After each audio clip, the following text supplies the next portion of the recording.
Good evening. As I speak, 3 incident rooms around the country are standing by to receive your calls. In Maidenhead, they hope you've seen something that will lead them to the killer of Shani Warren. In Weston-super-Mare, police need to trace 70 potential witnesses to the murder of Helen Fleet. And in Stockport, detectives are looking for a rapist who's committed 6 offences in the last 3 months. As always, senior investigating officers are here too, and you can ring them live here in the studio. Here's the number, 01 811 8055. It's in strictest confidence, and if you prefer, you can talk to a BBC researcher. And it really works. Last month, we reconstructed a horrific robbery on a gun shop in Hinckley in Leicestershire. The owner, Alan Bray, was a British Olympic marksman. In one of the most callous crimes we've ever reported, once the robbers had tied him up and stolen guns and ammunition, they poured petrol on him and set him alight. In fact, he escaped with his life only because the fire eventually burned through the ropes that held him.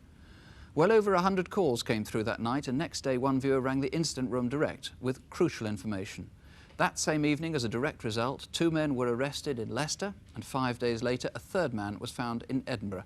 All 3 have now been charged with attempted murder and robbery. And incidentally, Alan Bray is still seriously ill under intensive care at Birmingham Burns Unit. Well, also last month, we showed a photograph of a solicitor, Peter Denby. He was once an aide to Enoch Powell and a friend of the former MP, Harvey Proctor. Detectives have been hunting him since June last year, when policemen in central London were held at gunpoint. They thought Peter Denby might have been driving the gunman's car.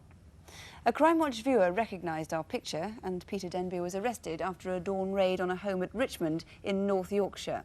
He has now been charged with conspiracy to assault, threatening a police officer and assisting an offender. Another appeal last month was for a man who carried out 3 robberies on 2 building societies in Essex. We showed pictures from a security camera, and no less than 3 prison officers rang separately with information. As a result, police have arrested and charged a man from Kentish Town in North London. No results to report yet following our other 2 reconstructions last month. Daniel Morgan was a private detective who was killed in the car park of this pub in South London. After watching our reenactment, a woman called and spoke to the detective in charge of the case. Superintendent Campbell has asked us to appeal to that woman to call again. She obviously did want to help, so please do call. It is in confidence, and the number is 01 811 8055.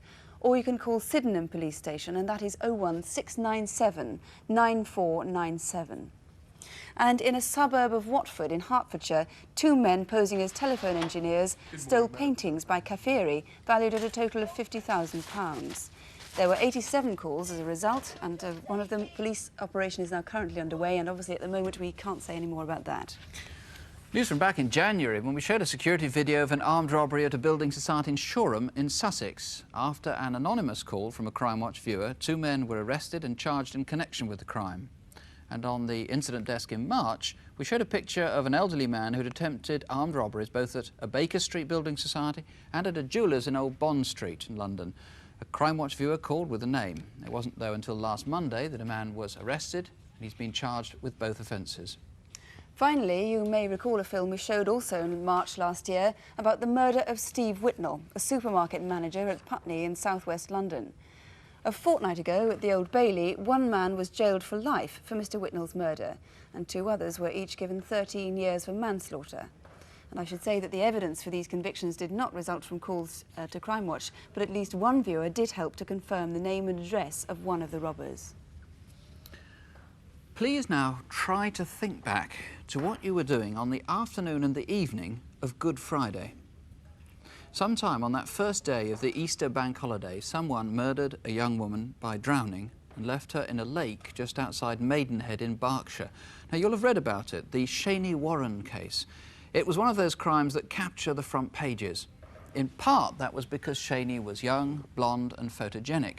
But you may recall the headlines were fuelled by an unfortunate public suggestion by one detective that Shani may have committed suicide, that despite the fact Shani had been gagged and bound hand and foot.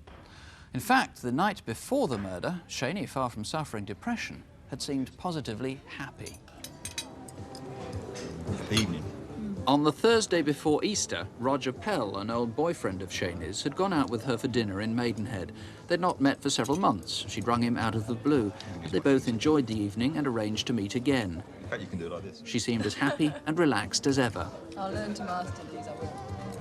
Despite her late night, Shani was up early on Good Friday and drove to Gerrard's Cross to her parents' home. She'd arranged to pick up an extension lead for her electric lawnmower. Shani was 26, the youngest of 3 children. Her father, Joe, works from home. Her mother had gone that Easter weekend to the family flat in Bournemouth, where Joe and Shani were due to join her on Sunday lunchtime. Here's the lead. I've put a plug on it for you. Oh, thank you, Dad. That should be long enough for what you want. Great, thank you. Just as she left, she wondered who should do the driving when they went down to Bournemouth on Sunday to join her mother. Her father agreed he'd pick Shani up from home. Okay. Okay, Dad. Bye-bye. See you Sunday. Okay, sweet. Take care. Drive carefully. I will. See you Sunday.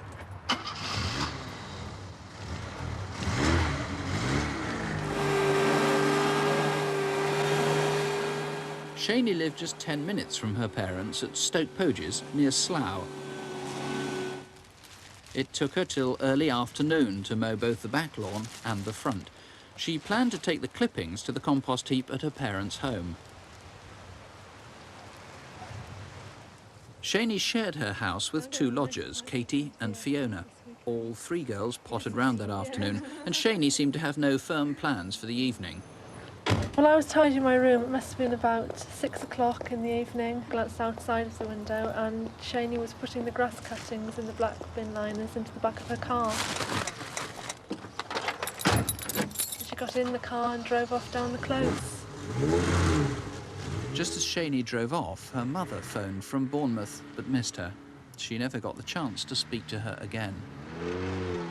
5 miles from Shani's home at the Taplow Lake lay-by on the A4 outside Maidenhead. At about 10 to 7, someone saw a black car which seemed to be in difficulty. The lay-by is used regularly as an overnight truck stop. About 1:30, 1:45, I came into the lay-by from the far end. I saw the car, so I dipped my lights thinking it was a courting couple. Drove past it, reversed in behind it, and the car was still there. As I came to put a padlock on the back of my trailer, I noticed the door wasn't shut properly, but didn't think anything more of it, so I just went home then. The next morning, the driver, Donald Ward, returned to his trailer. It struck me as being odd that someone would leave an A-registered car with the door obviously not locked, but I assumed that it had broken down and that whoever owned it had gone for a recovery vehicle of some sort. But other than that, I didn't pay any great attention to it. Many Easter drivers may have stopped on this section of the A4. The lay-by is just 5 minutes from the centre of Maidenhead on the London side. If you did stop or even pass there, you might have seen the car. And the Paddington-Reading railway line also gives a good view of the lay-by. Some 50 trains went past here between 6 and 9 p.m. on that Good Friday.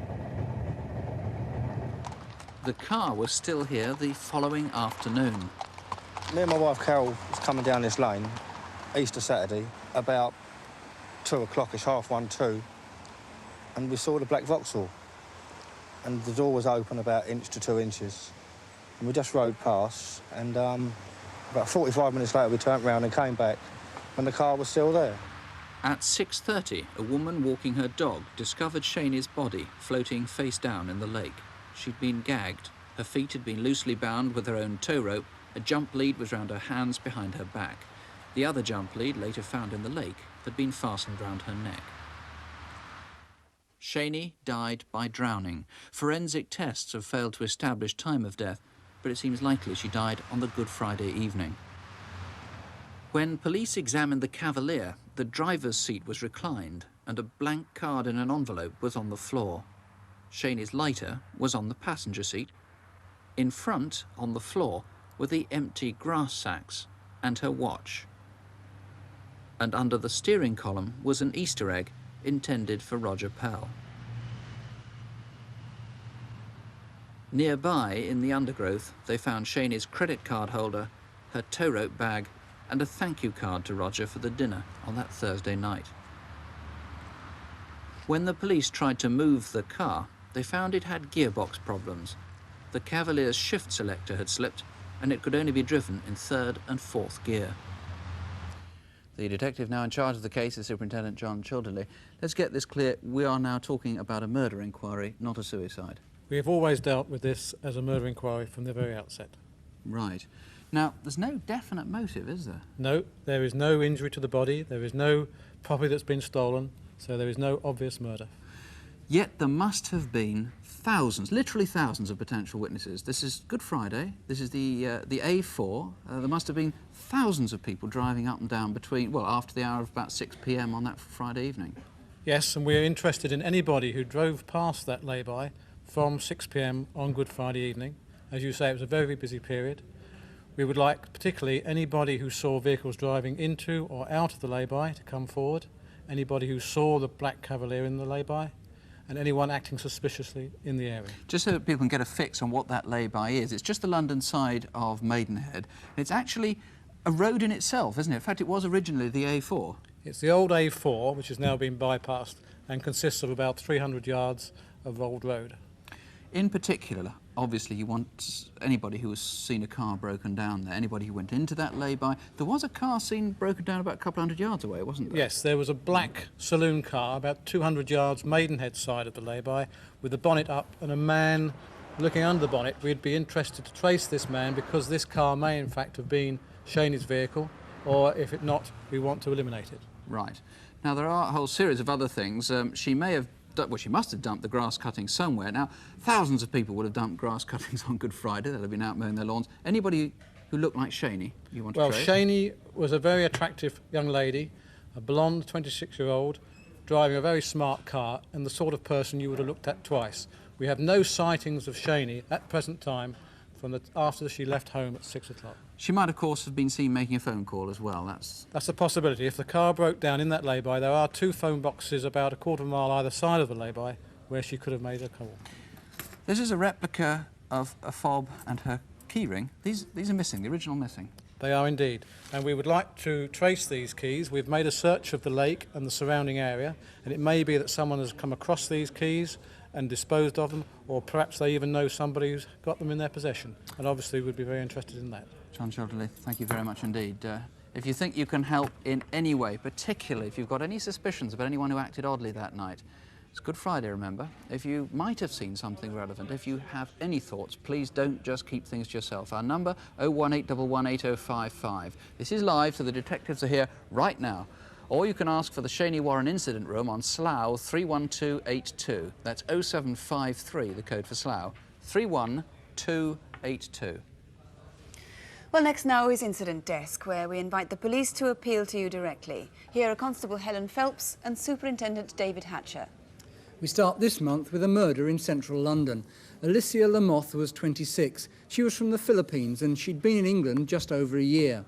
She had several cleaning jobs, including one regular one at 33 Cork Street in Mayfair, where she normally started at 7:30 in the evening. At 8:30 p.m. on Friday the 8th of May, she phoned a friend to say she'd nearly finished and would be leaving soon.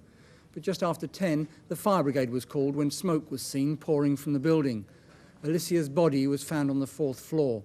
She died from colossal head injuries. Whoever attacked her took over £500 from the office and 2 small tape recorders. One was an Olympus like this. It had the serial number 220491. And the second was a G mark for recording telephone calls. Alicia's handbag and a pair of blue shoes with white rubber soles were also missing. Her handbag had about £45 and a London bus pass in it. Alicia's murderer may have all or any of these in his possession. If you've seen them, please call us. And if you saw Alicia arriving at Cork Street on Friday the 8th of May, or anyone leaving there between 8:30 and 10 p.m, then we'd like to hear from you. Take a look at this model ship. It was carved by French Napoleonic prisoners of war out of meat bones from their rations.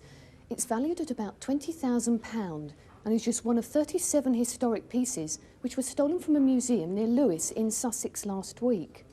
The museum's in this 16th century house. It was given to Anne of Cleves, Henry VIII's 4th wife, as part of their divorce settlement. Thieves broke in a week ago yesterday and took 28 pieces of silver, including this solid silver trophy, which was presented at Lewes races in August 1868, and an 18th century mahogany clock with the name of the maker T. Harben engraved on it. This ladder was found hidden in a nearby garage. It looks as though it's homemade, and someone's written "sold ×5" here with a felt-tip pen. The total value of the haul from the Anne of Cleves Museum was £100,000. Ring us if you can help. John Robinson from Lancaster has just come out of hospital where he was recovering from injuries he received from an appalling attack in his own home. Between 1:45 and 2 a.m. on Friday the 10th of April, he was woken by the sound of breaking glass in his house near Rylands Park in Lancaster. As he woke up, someone attacked him in the bedroom with a hammer and a knife. It was lucky his children weren't hurt too, and it was a miracle that Mr. Robinson survived. The hammer was a 1.5-pound ball peen hammer like this, and it had red tape on it here. The other weapon was a fishing knife, identical to this one. It was sharp on one side and dull on the other. The attacker escaped across Rylands Park and over the railway bridge. From there, he followed the cycle track towards Morecambe. He would have been heavily bloodstained, and he was probably quite badly cut himself. So if you live anywhere in the Lancaster area, think back to the night of the 9th, 10th of April and ring us if you think you know who did it. You may remember on Crimewatch in March, our antiques expert, John Bly, showed a collection of stolen fireplaces. Incidentally, they've so far remained unclaimed. Well, this month we've news of the theft of what must be one of the finest examples of decorative marble fireplaces in this country. It was designed by Charles Adam in the late 18th century and is worth £30,000. Until recently, it was an integral part of this building in New Cavendish Street in central London. It's owned by the Building Employers Confederation. The thieves broke into the building through a sash window on the ground floor and incredibly chiselled the whole fireplace out of the wall. It weighs ½ a tonne, so they had to dismantle it and carry 9 huge pieces of marble out through the front door. We reckon there's now a lucrative trade in these classic marble fireplaces. So if you can help us find this one, please ring. Finally, some pieces of jewellery and silver which would only be worth a few pounds but must have been very precious to the people who lost them. Each one has a personal motto or mark. First, a golden wedding ring, which simply says, "With love, Charles." What about this cross? It looks like a confirmation gift. It says Maria Story, 9377. These silver christening spoons are both engraved with the name Astrid, and she must be 68 by now because there's a date on the back, 7th of December, 1919. And perhaps this was a special Christmas present. It says, Mum, with love, Xmas 81. We've got some gold cufflinks with the initials OP on them, and some silver ones with J and F. This silver bracelet looks like an 18th or 21st birthday present. It's inscribed Dave, and on the back, Love Mum and Dad, July 1972. Now there's a set of spoons inscribed with something that looks like an S, and J.A. Dahl has lost his serving spoon. And finally, look at this miniature portrait of an 18th century gentleman. The name on the back is Thomas Moss. Be wonderful if any of his descendants rang us tonight. But do call us if you recognise any of these items. The number you must know it almost by heart, 01811 8055. That's 01811 8055. 6 weeks ago at Poynton in Cheshire, a 16-year-old girl was raped. It was only after she reported the attack that another woman came forward to say that she too had been raped only 6 miles away in Stockport back in February. Now, police there are now certain that the same man was responsible for both attacks, and they've since found evidence of 4 other attempted offences. It's quite clear that until this man is found, other women are at risk. In our reconstruction of one of the attacks, we show the way in which the man gains the confidence of his victim. We do that as a warning to women in the area and to build up a picture of the rapist.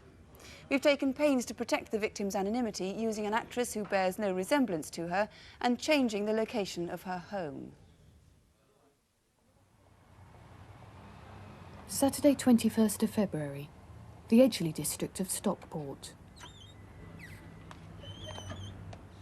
At 7:45 that evening, a woman set out to go to a pub in Cheadle for a birthday party. It was a few minutes' walk via Dale Street to Edgeley Road. From the bus stop by Alexandra Park, she'd be able to get a number 371 to Cheadle Hulme.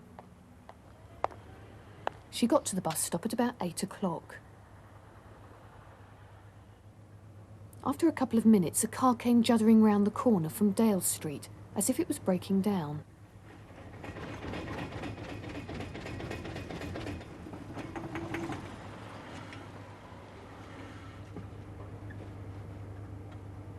The woman remembered the car was actually dark-coloured, and she thinks it was probably a Ford Cortina.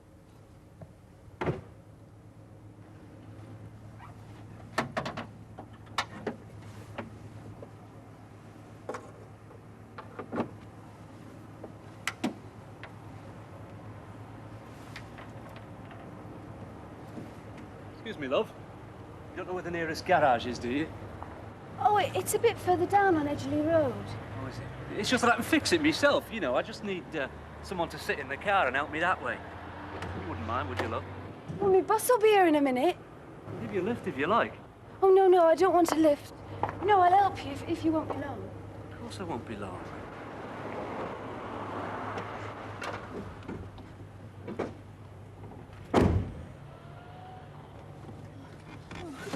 Do as you're told, and you won't get out.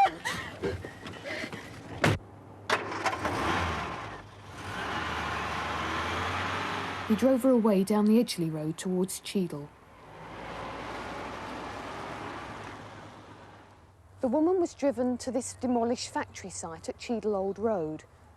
The journey lasted just 3 minutes, but on the way she noticed some work tools on the front passenger seat, which he tried to hide. Throughout, the victim was held at knife point. He said, "I just want you to be a witness to something." Then he stopped the car here and raped her. It's the sort of spot only someone who's familiar with the area would be likely to know. It seems a man must either live in the area now or have done so at some time in the past. The second rape on the 9th of April happened here at Poynton on the outskirts of Stockport. The method was identical. A young girl walking home late at night was lured into a car by a man who said he'd broken down and needed help. She was threatened with a knife and driven from Commercial Road in Stockport 4 miles to this quiet country road. The entire incident took just 30 minutes. After the rape, she was blindfolded and left abandoned. She couldn't tell which direction the car took as it drove away, but she then ran up this road, Anson Road, back towards Stockport. 2 or 3 cars actually passed her along here, and although she was clearly distressed, they didn't stop. She finally got help at this cottage just around the corner. Alexandra Park, that's the location of the first one. We've done these houses along. An instant room was set up the next day, and officers there have been checking the information that's come in from local people against the detailed statements they've now got on the 2 rapes and the 4 approaches. The officer who interviewed the second victim says she remembers some vital details, but it was painful for her to do so. She started off quite easy and telling me about how she'd helped him out and got in the car. And as she got to the more intimate details about the rape, she was just bottling it all up and kept crying and getting really upset. And it was very difficult to actually get it out of her because she just wanted to not think about it. It took a long time. What does she think about this man? I've spoken to her and she's really worried about seeing him again. And first of all, she said that when she had to do the photo fit after the incident, actually seeing his face coming to life in front of her absolutely terrified her, devastated her. It's over a month ago since it happened. How is she coping with it now? On the surface, she seems to be coping with it very well. I think underneath, it's devastated her. And she's only 16 and she's a nice girl, and it's a lot to get over. Well, Daryl Waring, are you absolutely certain now that all these attacks and these 2 rapes were all by the same man? He's used the same technique on each occasion. There may be other women out there whom he's approached in the same way. If that is so, I'd like to hear from them. What has his method of approach been, in fact? He's brought the car to a standstill and simulated a breakdown, or he's parked the car in a side street with the bonnet up and made it look as if the car has broken down. So, as you said, the attacks have all been very close together. Perhaps if we could look at our micromap, you can tell me, first of all, where the 2 rapes took place. There's been a rape at Poynton in Cheshire, one about 8 miles away in Edgeley, Stockport, and a number of approaches within the Stockport district, within a radius of about 6 miles. And the 4 other attacks? They've all been approaches to women in the same manner. And there are motorways and main roads all round there. There's the M63 there and the M56.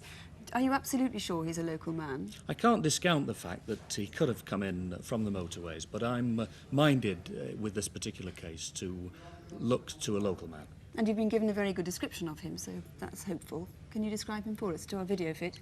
Yes, he's about 25 to 35 years of age, 5'10" to 6 foot tall. He's moderate to athletic build, got a round face, and I'm particularly interested in his hair because I have reason to believe it's lightish brown and it's been streaked, and I understand that that streaking may have been done when he had his hair styled on the 9th of April. How do you know that? He was seen on the 8th of April by a woman whom he approached. On that occasion he was unkempt, his hair was unkempt. The following day when he committed the rape, the woman says that his hair was styled and it had been streaked. So maybe local hairdressers might recognise him. Yes, if there is a local hairdresser who remembers this man and having styled his hair, I'd be keen to hear from her. Now, one of the victims describes seeing an assortment of tools on the front passenger seat of the car. The victim of the rape in Edgeley saw tools on the front passenger seat, and one of those was a ball-peen hammer similar to that. There were 2 or 3 other tools, wooden handled, which may indicate that this man had been doing some work in the neighbourhood. Right, and he had dirty fingernails, and so he could maybe have been a mechanic, because there are certainly different descriptions of the car he was driving. That's right. On that occasion he did have fingernails which indicated he may have been doing some manual work. Right, and there was a sticker in the front windscreen, so we could have a look at. That was the car that the victim thought he was the first victim. The sticker, in fact, was in the windscreen of the rape at Poynton, the car that was used on the rape at Poynton. That was in the centre of the windscreen, at the base, close to the dashboard. The sticker was in a very unusual position and may, in fact, have obscured his view as a driver. Because most victims thought they saw a sort of hatchback car. That's right. The hatchback type of vehicle is the type I'm interested in, a small Fiesta style. And maybe with a sticker in the front windscreen. Yes. Now, the most recent victim lost 3 rings in his car. If we could have a look at those. You brought them in. Yes, she removed from her fingers these 3 rings, or rings similar to these rings, because she thought that she may be robbed. She secreted these under her sleeve, but of course in the events that followed, they may have been shed into his car. If anybody has been offered rings of this kind, or knows of anybody who's acquired them recently, or been sold them, I'd be anxious to hear from them. So you feel somebody around the Stockport area must know this man? I'm confident that some mother, some wife, some girlfriend has a good idea who this man is, and I'm anxious to hear from that person before he humiliates any other woman. Well, if you can help in any way, and particularly if you have any suspicions as to who that man is, please do call us here on 01 811 8055, or you can call the detectives in the incident room, and that's on 061 855 4904. That's 061, the code for Manchester, 855 4904. Now, television's version of the Wanted poster, Crimewatch Photo Call. Tonight, 4 faces of people you might know or might have seen. Here to describe them, David Hatcher and Helen Phelps. First, we'd like you to look at this man. His name is Raymond Burge, he's 53 and he comes from Taunton. He may have information which could help us solve nearly 200 cases of deception in almost every county in the country.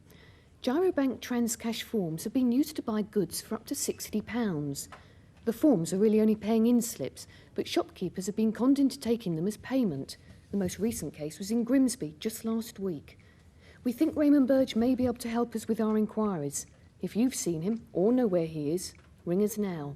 And do you know this man? He's pictured here robbing a Leeds building society in Prestwich, Manchester on the 19th of March when he produced a gun and demanded cash.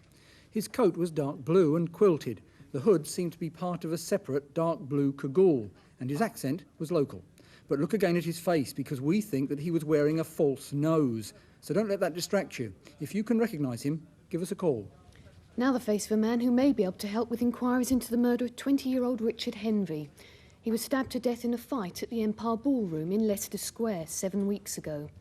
1,700 people were at Radio London's Soul Night Out that evening. The rather poor quality security video shows one man who hasn't come forward yet, but who police think could have important information. This was recorded as he entered the building around 10 o'clock that night. If you recognise him, please ring us now. And finally, Mr. Johan van der Velde. We'd like to speak to Mr. van der Velde in connection with a fraud. His catering company, J. van der Velde and Company, this is their calling card, has obtained £80,000 worth of goods without paying for them. Mr. van der Velde has disappeared, and some of the smaller suppliers have lost a year's profit. The picture shows him on stage. We don't know what the show was or where it was on, but perhaps the other actors who happen to be in the photograph may be able to help us find him. Mr van der Velde was last seen near Ware in Hertfordshire. He has a South African accent, is a Keep Fit fanatic and claimed to be an arms dealer. If you know where he is, or if you recognise any of the other faces on tonight's photo call, there's the number 01 811 8055. If you can help, the number again, 01 811 8055. Tonight's final reconstruction is from Avon and Somerset, from the seaside town of Weston-super-Mare. In the summer season, Weston is a hugely popular holiday resort, attracting families from throughout the British Isles. A large number of people have settled there to retire, and 2 months ago, a 66-year-old resident was attacked in a wood nearby and killed. It was a Saturday morning at the end of March, a time of year when local residents had the place largely to themselves. The bay and beach at Weston are spectacular. At the north end, the old town overlooks the sea, and above the houses is Walbury Hill. Once the site of an ancient fortress, it dominates the town. The dense woods here are a great attraction to walkers and explorers. Whether exercising dogs or riding horses, hundreds of people come here every day.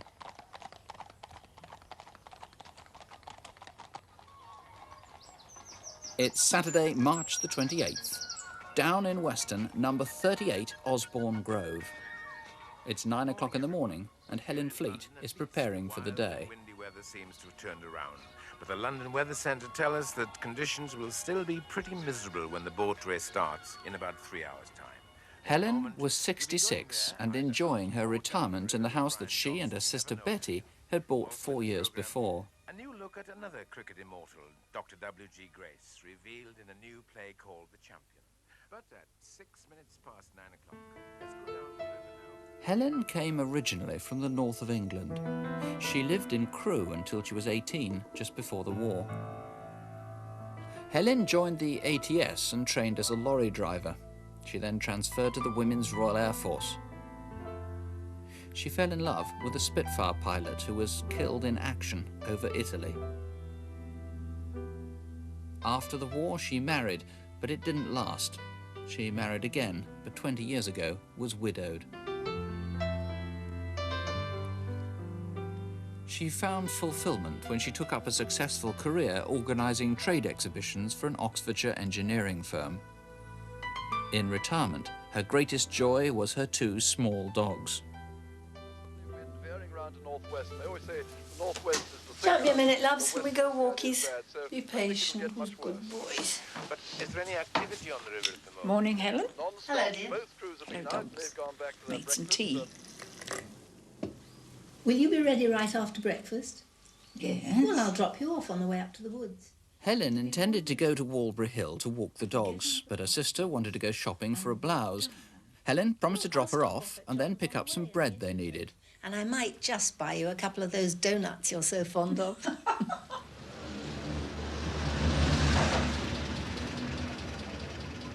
Having dropped Betty off as planned, Helen got to the baker's in Milton Road at about 10:30.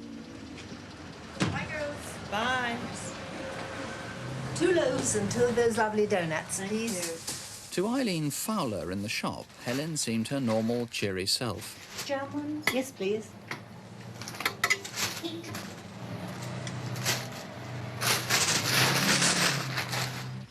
At 10:50, Helen was seen parking at Walbury Hill Road. She parked in her normal spot. Come on, here we go. Walkie pockies, come on, Bilbo, Cindy.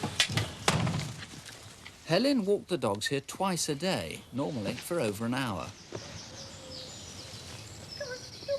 She suffered from emphysema, so she got tired quickly, but she still covered her usual route of about a mile. On a March morning, nearly everyone in the woods would be riding horses or, like Helen, walking dogs. But at around 11:30, these 2 girls noticed a young man in a ski jacket walking alone. 50 minutes later, at about 12:20, Helen was nearing the end of her walk. About then, 3 separate witnesses heard a series of piercing screams.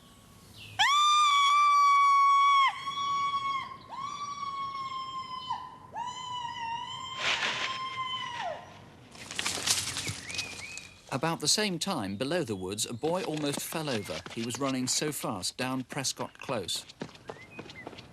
20 minutes later, a friend of Helen's, Sylvia Lewis, was starting her walk. As she let her dog off the lead, she saw Helen's two running free. Oh, hello, Cindy. Hello, Bilbo. Hello. Come on then. Hey, where's Helen then? Where's Helen?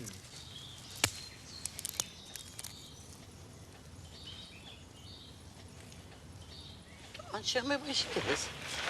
Helen. Helen. 50 yards away, a boy in an anorak was seen by a witness who was waiting for a bus to leave. You'll have to wait until the, my leaving time, which is about 4 minutes. Oh, thank you. Cindy. Cindy. Hiya, Helen. Cindy. Oh, I don't know what... Oh, my God.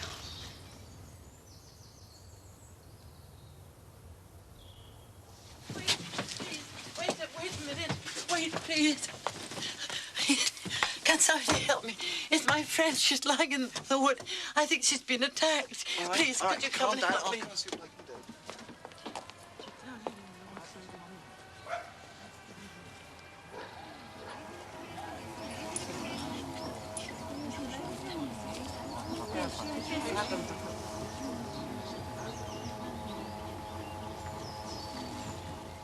Helen had been beaten, she'd been stabbed and strangled. Investigating officer is Ray Sargentson. Not only a very, very violent attack on her, but apparently quite motiveless. That's right, a very vicious attack on a frail lady, totally unable to defend herself, who in addition to being stabbed, beaten about the body, was also strangled.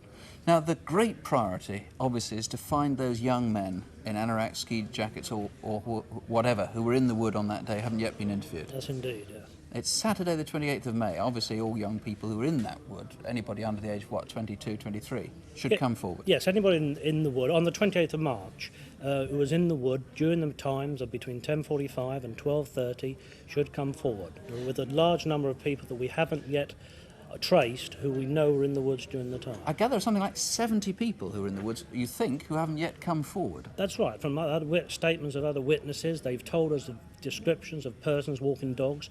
We have not traced up to 70 people who are in the woods on the morning of the 28th of March. Right, and in fact, I know you're trying to trace another young man and very badly needed him to come forward who was seen 2 days earlier on the Thursday. Yes, we traced a witness about the 6th week of the inquiry who spoke to the deceased 2 days before her death in Worldby Woods. He was asking the whereabouts of some of his workmen. He was driving a van? He was driving a van, and Mrs. Fleet was stood there, and nearby was a youth, and this is the only sighting we've ever got of the deceased with a single youth. She basically only spoke to other persons walking dogs. Right, this is about 4:10 on Thursday, 26th of March. Yes, that's right. Now, obviously, somebody may have suspicions about somebody. You've got a video fit, actually, a computer-enhanced video fit of that youngster who was seen 2 days before. We don't know that that guy has anything to do with the crime. You just want to eliminate him, yeah? Yes, certainly do. He's a very important witness. He's been seen speaking to the deceased, and we clearly do want to eliminate him from the inquiry. Somebody, of course, may be shielding someone. They may have suspicions about someone who acted oddly. Yes, the viciousness of the murder leads us to believe that somebody will be acting in an irrational or unusual manner, and we plead to anybody who knows any person, whether in their family or not, to come forward and supply us with the information. All right, incidentally, I might say that when we did that reconstruction, you heard all those screams, nobody rang the police and nobody came to investigate. Let me also say, incidentally, the 2 dogs have been found a good home. Don't ring us about that. But if you've any suspicions about who might have done this thing, terribly important you act quickly. Please do call us. You can speak to a BBC researcher if you prefer.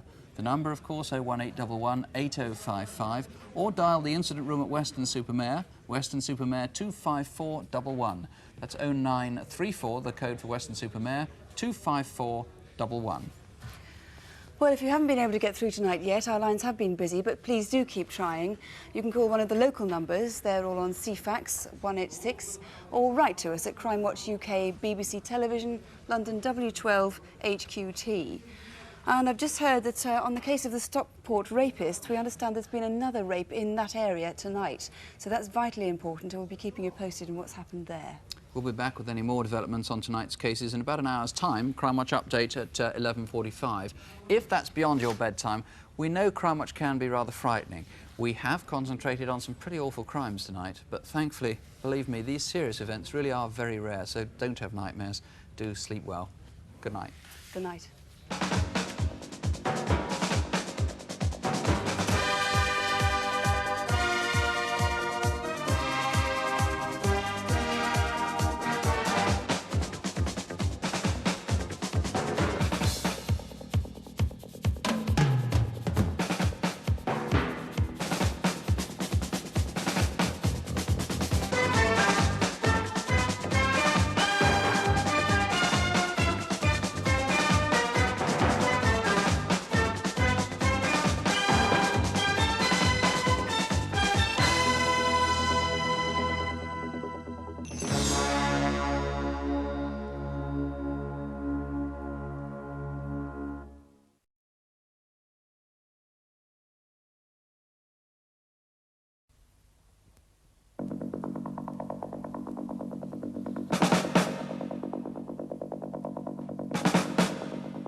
Well, welcome back. Since we've been off the air in the last hour or so, we've been pretty busy here.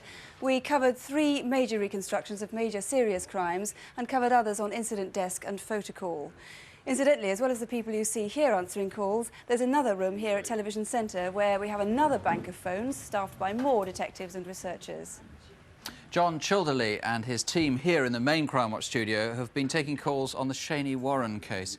Shani, you may remember, was a 26-year-old who lived in Buckinghamshire. On Good Friday, her car broke down just outside Maidenhead. The next day, her body was found not far away in a lake just beside the A4.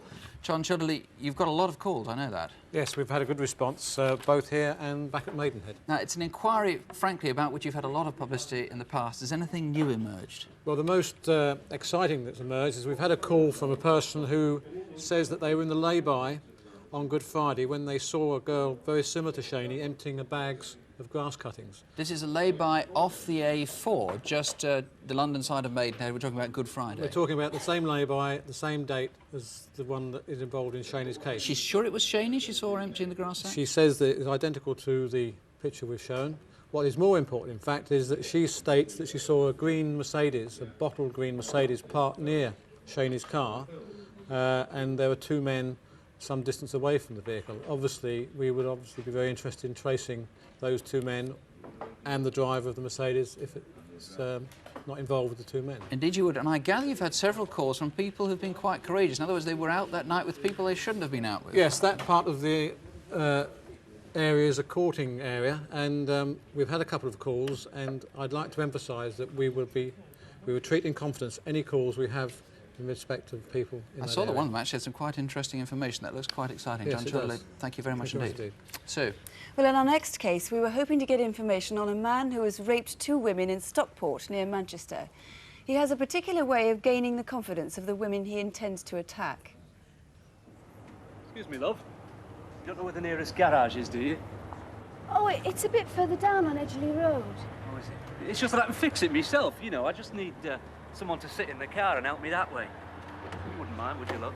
Well, my bus will be here in a minute. And that attack on the 9th of April in Poynton in Cheshire ended in a rape. Now, to correct an impression I may have given earlier on, there was another rape which happened in the Stockport area, and that report was tonight. In fact, it was a woman who rang tonight to say she was raped in the same area sometime in the last few weeks. We'd like that woman to ring us again, please, in absolute confidence. You might have vital information. But in fact, tonight's case this has been the best response of all tonight's cases, hasn't it, Mr. Waring? Yes, the response has been most encouraging. Something in the region of 80+ calls so far. And one woman who rang actually saying she knew who he was in a very upset state. She's been on to us twice, in fact. She's distressed and she's crying. She says she knows who the man is, and we'd like her to get back in touch with us. Her call will be treated with tact and diplomacy, and she will be treated in confidence. In fact, a lot of people think they recognise who that video fit is that we showed you. You're hoping they might call us back? Yes, many people have refused to give us the names at this stage, but every call will be treated with the greatest confidence, and we would urge anybody who thinks they know who this man is, and we'd like to display him again, so that nobody's in any doubt as to who we're looking for, and get back in touch with us. Right, there's a very nice WPC, I can tell you, in the Manchester incident room waiting to hear from you now in absolute confidence. Please do ring. Nick. We're still getting calls actually right now on that case. But let's move on to the attack on a 66-year-old woman in Weston-super-Mare. We have a picture of the victim, Helen Fleet, walking her dogs near Walbury Wood, just above the town. Earlier tonight, we reconstructed her morning walk on Saturday, the 28th of March. 2 hours after Helen set out, a friend came across her 2 dogs, which were running free. Where's Helen then? Where's Helen? Ray Sargent, what sort of response have you had? Well, we've had quite a good response, and there's just some distinct lines of inquiry to follow. In particular, we've got 3 persons who rang in and rang off without giving full particulars, and we're very anxious to trace them.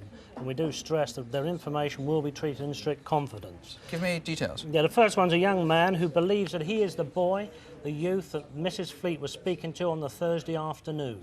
We are very anxious for him to come forward simply to be eliminated from the inquiry. He's had the courage to ring but not to give his name and address? Yes, he sounded very nervous, and undoubtedly he is, but he can be assured that he will be treated in the strictest confidence, and if he had nothing to do with the murder, he has nothing to fear whatsoever.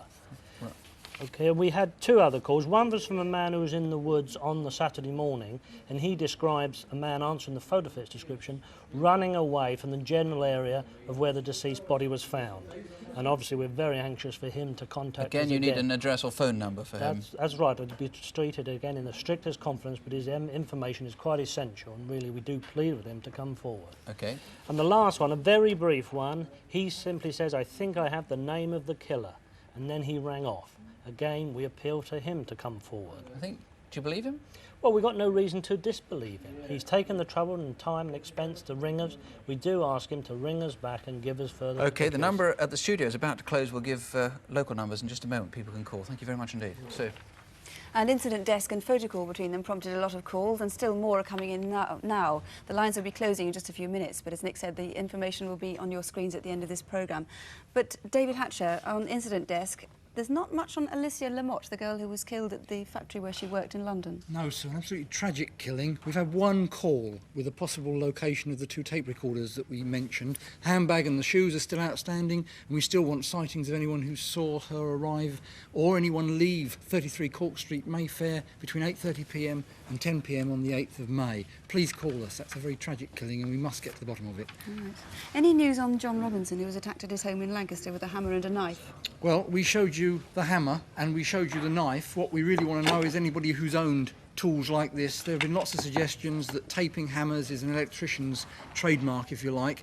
We think the attacker possibly cut himself on the 9th, 10th of April when he committed the attack. Please, if you can identify anyone who owns this kind of tools or who was cut about that time in the Lancaster area, call us. Another tragic attack. Briefly, a lot of calls on photo call. Yes, there were. We've had possible sightings of Johan van der Velde, who we showed. One promising one is being followed up now. In fact, in the picture we showed you, other actors have been identified, including a magician. We'd like the magician to make Mr. van der Velde appear, but I think that's probably a bit optimistic. And also we showed you the false-nose gunman. Well, we've had possible names about him, and we'd like someone who thinks they may be a close relative of that gentleman to call again. And if you'll allow me to coin another phrase, anyone who knows who he may be, please call us. Thank you.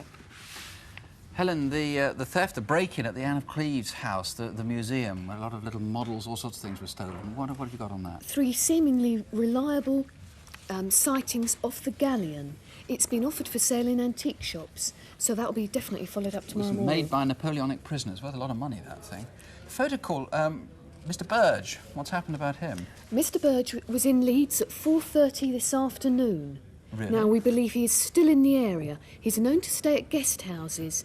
If he's seen coming into one, please call us now. He's wanted for a couple of hundred, or at least for questioning about a couple of hundred offences of deception, isn't he? There was a lot of silver, which we showed, and jewellery which had inscriptions on it. Any news of that? Number have been claimed. One of them was an identity bracelet. It was entitled Dave, Love Mum and Dad, July 1972. Seems that was lost in Canterbury in Kent in 1972. Perhaps we can restore it to the rightful owner. Good. Thank you. Well, that's just about it for this month. If you still have any information and not given it to us yet, please do take down one of the phone numbers we'll show you on the screen at the end of the programme. If you have CFAX, you can look them up on page 186. You can write to us too, of course, at BBC TV, London W12 8QT, or contact your local police. We'll be back in a month from now. Last month's programme resulted in quite a number of arrests. We'll tell you more about the results of this month's programme in that time a month from now. That's the Thursday after the election day, is it? No, it's the week after that, I think. Thursday, the 18th of June. Till then, please, don't have nightmares. Not at least on our account. Do sleep well. Good night. Good night.